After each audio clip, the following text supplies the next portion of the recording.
Okay, g'day again. Alright, as I said, I'll give you an update on this fiberglassing of wind deflectors. And yeah, as I suspected, doing it in one go didn't actually work. Yeah. This is the piece. As you can see, it's all covered. I'm actually getting sort of almost gone off. But we had, when I cut it back, it hadn't joined properly along two of the edges. So yeah, that's sitting there. I've just filled that with resin, filled the gaps. So yeah, that'll be right. That'll bond together fine there. On the other side, on the back, this is how it was sitting. There was a huge bulge from the air bubble. And whilst it wasn't an issue for strength, there's no real strength required in this, but it was bulging out too far. So I've actually cut that back piece off. And I'll put a new piece on there. Anyway, I said wait till all that's dry. Now that resin will have my hands again. Great. Okay. Doing what I should have done the first time. Doing it in 3 goes. This one I didn't have a big piece of foam, I only had a few small pieces. I stuck them together, and yeah, that doesn't work very well either. But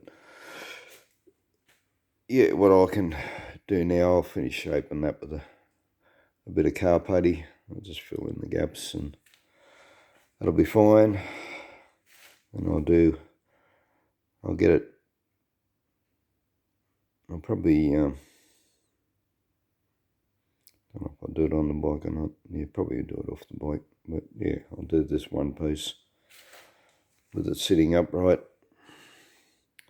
Then I'll trim the back of it. And I'll do another piece on the back, which is what I should have done. If you haven't seen the previous video, this is the same process, so I just haven't put the top piece on.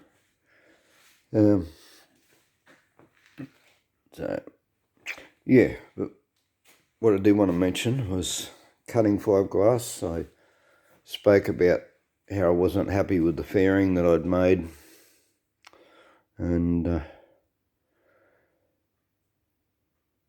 yeah, I was going to actually take you back around so you know what I was talking about. If you don't remember from the last video, I was going to cut this pole piece off, drop it down so it's level with the engine.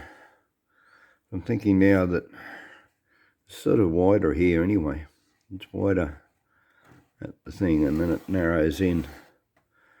And I'm thinking now that I might actually leave that on and just make it wider at this end, because this is almost sort of flat here anyway. I could probably even take a little bit off this edge to disguise it. But I think we'll get away with that being just adding to it, bringing it down and coming back to this point. So going from this point here to about this point here, and trying to keep in line with the rocker covers of the engine. Same as here, I've done this bit of cardboard. I still haven't filled it so that I can glass over it yet. But yeah, this is, I can't actually put a piece of cardboard on because it's got this lip on it. And I'm going to take the lip off altogether. The reason being is that when I do this on the other side here, so you've got your oil filler here, and at the moment,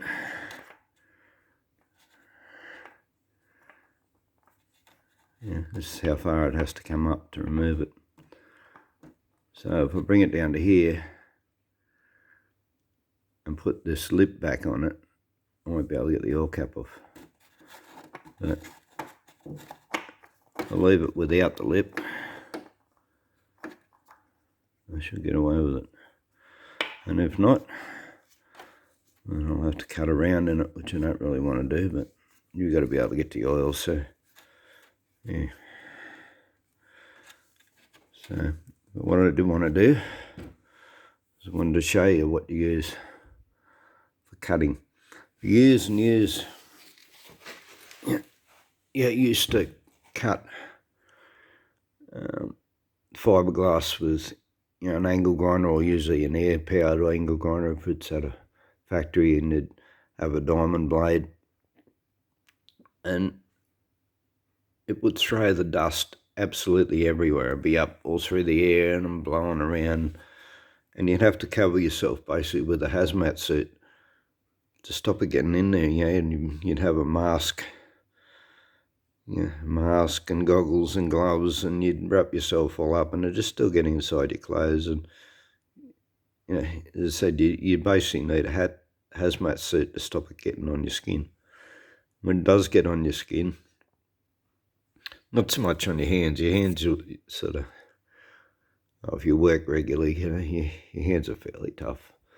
Doesn't get into it, but with the rest of your skin, it gets into your skin, and the worst thing you can do then is go and have a hot shower, because that'll open the pores of your skin. So if you do get fiberglass dust on you, wash it off with cold water. If you've got to go and have a cold shower, well, do that. Put up with the cold water for a few minutes. A whole lot better than a day or two of itching. And believe me, I've had fiberglass itch. It's a mongrel. But anyway, more recently, discovered a way better way of doing it. So that's one of these, what they call a multi-tool. And what this does is it just goes back and forwards, like, only about a mil, back and forth. You can actually put your hand up against it, it won't catch it. It has to have a rigid surface. It won't cut a soft surface. It will only cut a rigid surface. And it cuts fiberglass real good. And the best thing about it is it doesn't blow it or throw the dust anywhere. The dust just falls off straight on the ground. And see, started cutting, there's the trail of the dust. Now if I'd have cut that with the dust saw, with the diamond saw, this would be absolutely everywhere. It'd be all through the shed, and as I said, I'd have to mask up and basically put on a hazmat suit. Anyway, I'll show you a little. I'll just give you a quick demo of how it cuts. I won't be able to talk. This makes a hell of a noise. So it won't be any point me talking to you while I'm doing it. And of course, I'm going to be doing it with one hand because I'm holding the phone with the other end. So here we go.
There you go.